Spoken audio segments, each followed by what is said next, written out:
Halo sobat-sobat semuanya, pada kesempatan kali ini saya akan membuat video tentang peraturan menulis subjudul pada sebuah karya ilmiah.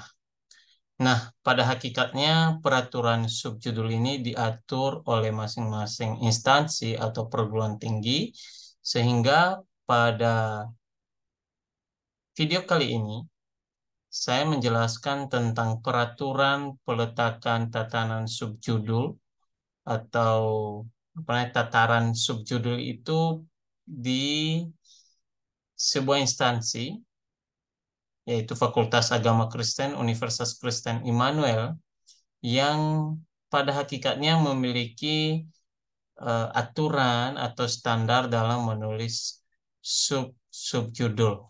Gitu. Nah, langsung saja saya menjelaskan di awal bahwa eh, terlihat di sini saya menjelaskan di bagian 2 karena di bagian 2 ini adalah tempat paling banyak menulis sub-subjudul, sehingga saya memilih untuk menjelaskan di bagian ini.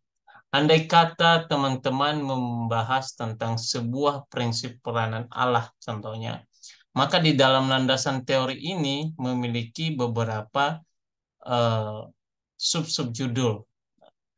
Di dalam peraturan yang kita miliki, subjudul itu sampai dengan 5 sub-subjudul. Sehingga contohnya di sini pada bab 2 landasan teori subjudul pertama ini akan penjelasannya seperti ini. Jadi warnanya merah dan di bold. Subjudul kedua warnanya kuning, maaf, warnanya hijau, tidak di bold. Subjudul ketiga ini warnanya biru di bold.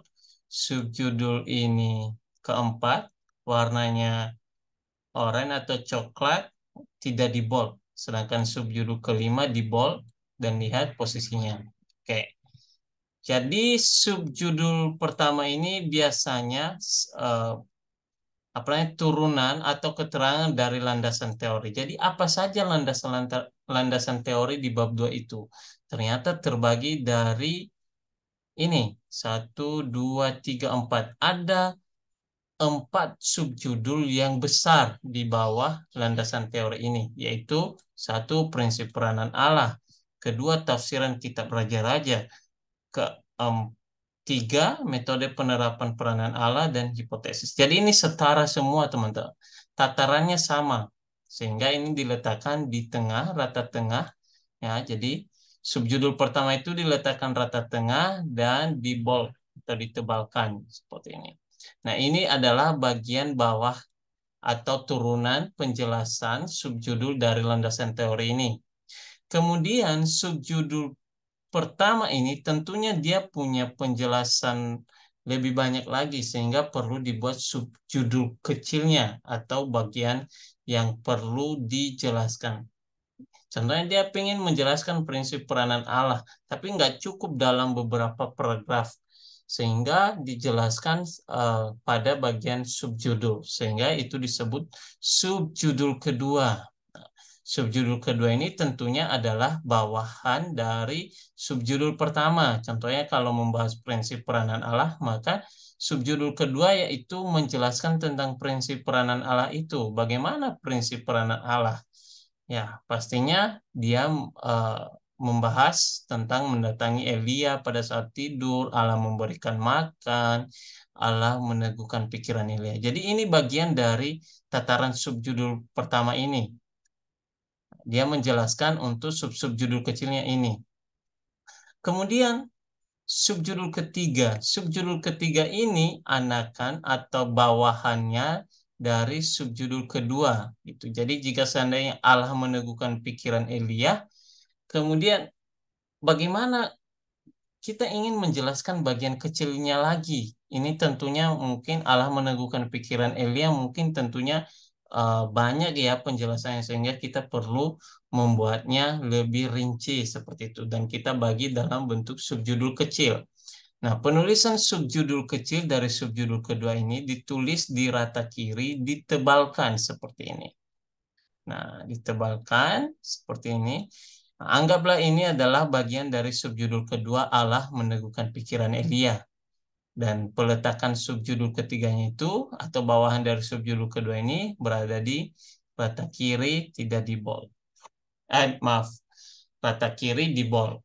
Sedangkan alam mendengarkan keluhan Elia ini juga punya penjelasan yang panjang contohnya.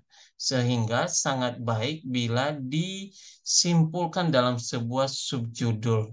Nah, berarti kita bangun subjudul keempat. Subjudul keempat ini adalah bagian dari subjudul ketiga. Bagian bagaimana? Jadi penjelasan rinci mengenai subjudul ketiga.